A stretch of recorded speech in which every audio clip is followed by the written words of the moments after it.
আমি স্নেহা আর আমি শুভ্র আর এটা হলো আমাদের চ্যানেল রোড এন্ড এয়ার। আজকে আমরা যাচ্ছি একটা রোড ট্রিপে স্লোভাকিয়ার হাই তাতরা মাউন্টেন রেঞ্জে। আর রাস্তায় যেতে যেতে কোথায় দাঁড়ালাম আর কি দেখলাম আর মেন ডেস্টিনেশন পৌঁছালাম কিভাবে সেটা জানার জন্য অপেক্ষা করুন। রাস্তা দেখা হচ্ছে। Stay tuned. আমরা থাকি চেকিয়া বা চেক রিপাবলিকের ব্রনো শহরে। এই শহর থেকেই আমাদের জার্নি শুরু হবে। আমরা এরপর বর্ডার পেরিয়ে পাশের দেশ স্লোভাকিয়ায় যাব এবং আমাদের প্রথম স্টপ হবে বয়েনিৎসে। এই বয়েনিৎসে গ্রাম থেকে আমরা যাব আরেকটি গ্রাম, তার নাম চিচমানি, এবং আলটিমেটলি আমাদের ফাইনাল ডেস্টিনেশন হবে ভেলকা লোমনিৎসা। এবং এই টোটাল জার্নিটা 450 কিলোমিটারের মতো। অফিস আওয়ার্সে বেরোনোর এটাই চাপ, প্রচুর ট্রাফিক জ্যাম থাকে। যদিও এখন সামনে ট্রাফিক জ্যাম দেখাচ্ছে না খুব বেশি, কিন্তু গাড়ির ভিড় ভীষণ রাস্তায়, তাই জন্য আমরা একটু আস্তেই যাচ্ছি। দেখছেন পাশে কত লম্বা ট্রাকের লাইন। শুরুর দিকটা একটু ট্রাফিকে পড়বো মনে হচ্ছে শহর থেকে বেরোনোর সময়, তার মধ্যে হবে ওয়ার্কিং ডে। আজকে আমাদের জার্নিটা মেইন হাইওয়ে দিয়ে নয়, অনেকটাই মোটরওয়ে দিয়ে, বিভিন্ন গ্রামের ভেতর দিয়ে, এবং সেই কারণেই আপনাদেরকে অনেক চেক আর স্লোভাক গ্রাম দেখাবার সুযোগ পাবো আমরা।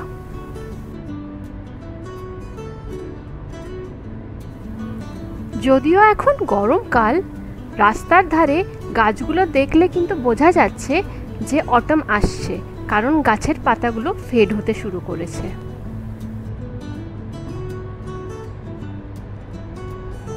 দুপাশের ক্ষেতগুলোকে পিছনে ফেলে রেখে আমরা আরো এগিয়ে চললাম। আর চলতে চলতে হঠাৎ দেখতে পেলাম ওই দূরে পাহাড়গুলো। আপনারা ক্যামেরায় কতটা দেখতে পাচ্ছেন জানি না, কিন্তু সামনে থেকে অপূর্ব লাগছে। আমরা আস্তে আস্তে বর্ডারের দিকে এগিয়ে আসছি। প্রায় কিলোমিটার 20 গেলেই চেক স্লোভাক বর্ডার। বেশ কয়েক ঘন্টা গাড়ি চালানোর পর একটা ছোট্ট বিরতির প্রয়োজন ছিল। আমরা দাঁড়ালাম একটা মোটর রেস্টে।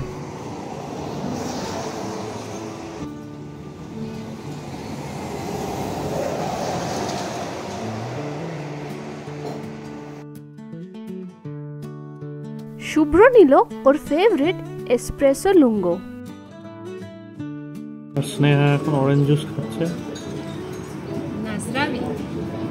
মোটর রেস্টে আমরা জুস আর কফি খেয়ে এইবার আবার বেরোলাম। 10 কিলোমিটার মতো বেরোলেই চেক ছেড়ে স্লোভাকিয়ায় আমরা ঢুকে যাব। আমরা প্রায় পৌঁছে গেলাম স্লোভাক বর্ডারে। এখানে 50 কিলোমিটার পার আওয়ার স্পিড রাখতে হয়। দেখুন গাড়ি আর ট্রাকগুলো কেমন তাদের স্পিড কমাচ্ছে। এবং এই নীল সাইনবোর্ডটাই জানান দিল যে আমরা স্লোভাকিয়ায় ঢুকে পড়েছি। আর বর্ডার পেরিয়েই দেখতে পেলাম স্লোভাকিয়ার প্রথম গ্রামটি।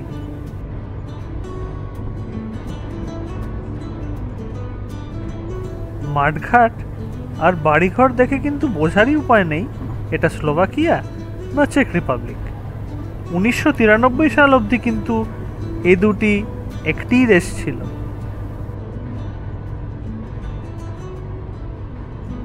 ড্রাইভার মশাই ভীষণ ক্লান্ত, কারণ সামনে এই যে ট্রাকটি দেখছেন তখন থেকে সাইড দিতেই চাইছে না। আরে ওভারটেক করার চেষ্টা করলাম, প্রচুর চান্সই পেলাম না। ট্রাকের পেছন পেছন পৌঁছে গেলাম আমরা বয়েনিৎসাতে।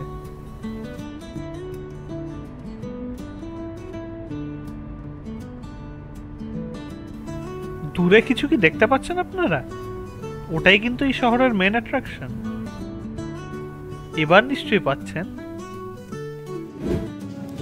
এখন আমরা এসেছি স্লোভাকিয়ার একটা ছোট্ট গ্রাম বয়েনিৎসাতে। এখানে একটা অদ্ভুত সুন্দর ক্যাসেল আছে, এটাকে বলে ফেরিটেল ক্যাসেল।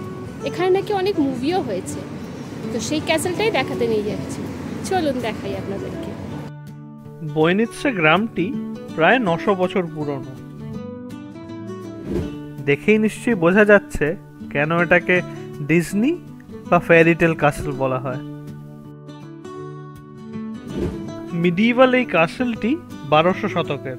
প্রথমে এটা কাঠের ছিল, পরবর্তী সময়ে পাথর দিয়ে বানানো হয়।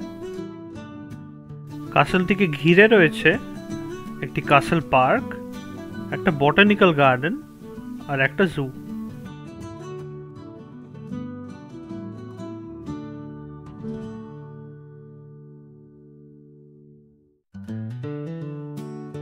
কাসল পার্কে দেখতে পাবেন এই লেবু গাছটি। এর নাম the lime tree of king মাচে। এর বয়স কত জানেন? 700 বছর। এটি স্লোভাকিয়ার সবথেকে প্রাচীন গাছগুলোর মধ্যে একটি। এই দেখে মনে পড়ে গেল ছোটবেলায় দেখা হাওড়া বটানিক্যাল গার্ডেনের সেই বট গাছটার কথা, যার বয়স বোধহয় 250 বছরের মতো।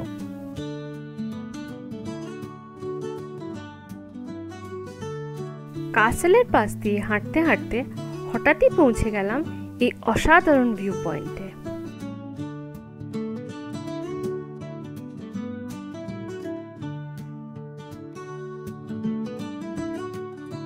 ব্যাস, বয়নিৎসে দেখা শেষ।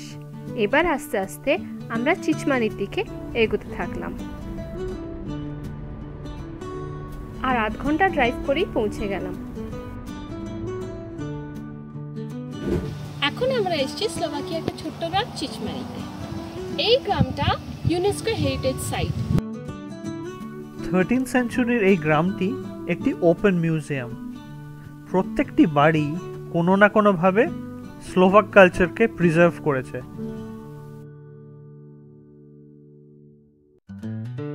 এই যে আলপনাগুলো দেখছেন কাঠের বাড়ির গায়ে, এগুলো প্রথম করা হয় বাড়িগুলোকে সূর্যের তাপের থেকে রক্ষা করার জন্য।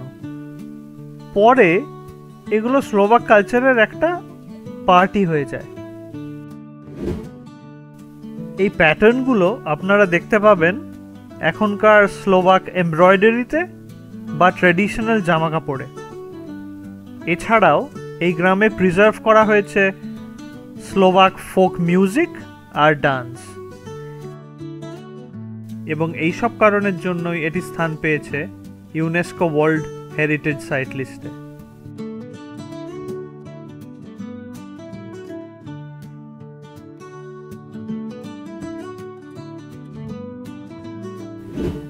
এবার আমরা ফাইনাল ডেস্টিনেশনের দিকে এগোতে শুরু করলাম।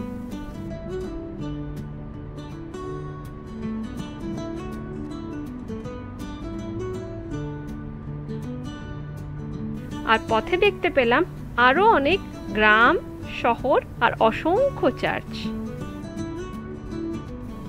আর সময়ের সাথে সাথে পাহাড়গুলো আস্তে আস্তে এগিয়ে আসতে থাকলো আমাদের দিকে।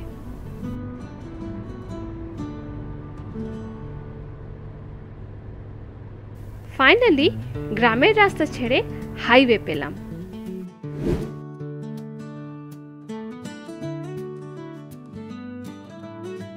মাঝে এক পশলা বৃষ্টির পর আমাদের সঙ্গী হলো ওই একফালি রামধনুটি।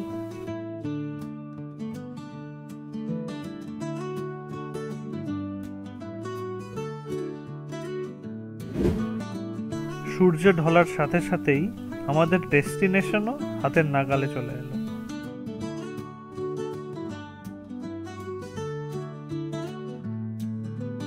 ভেলকালমনিৎসার দোরগোড়ায় আমাদের ওয়েলকাম করলো গ্রামের ছোট্ট ট্রেন স্টেশনটা।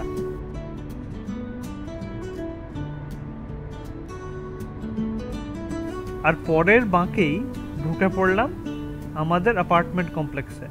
এই দেখুন, আসুন আপনাদের দেখাই আমাদের অ্যাপার্টমেন্টটা। এইখানে ঢুকেই বাথরুম, আর এইখানে কিচেনেট। আমি দরজাটা বন্ধ করে দিই তাড়াতাড়ি করে, বাড়ির লোকজন দেখছে। আচ্ছা, এইখানে আলমারি আছে, এখানে সোফা, ছোট্ট ডাইনিং টেবিল দুজনের জন্য, এইদিকে বেড, আর বেস্ট পার্ট হচ্ছে ব্যালকনি উইথ দ্য ভিউ।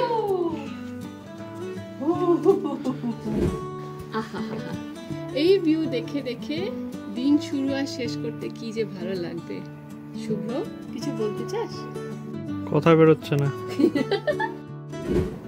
তাহলে কেমন লাগলো আজকে আমাদের এই জার্নিটা? সেই ব্রনো থেকে এই ভেলকা লমনিৎসা অলমোস্ট 450 কিলোমিটার। দেখেই বুঝতে পারছেন আমাদের কি হাল। তো আজকের মতো এখানেই আমরা শেষ করছি। আবার পরের এপিসোডে আপনারা নতুন নতুন জায়গা আবার দেখতে পাবেন। তো তাই জন্য অপেক্ষা করুন, ভালো থাকবেন and stay tuned.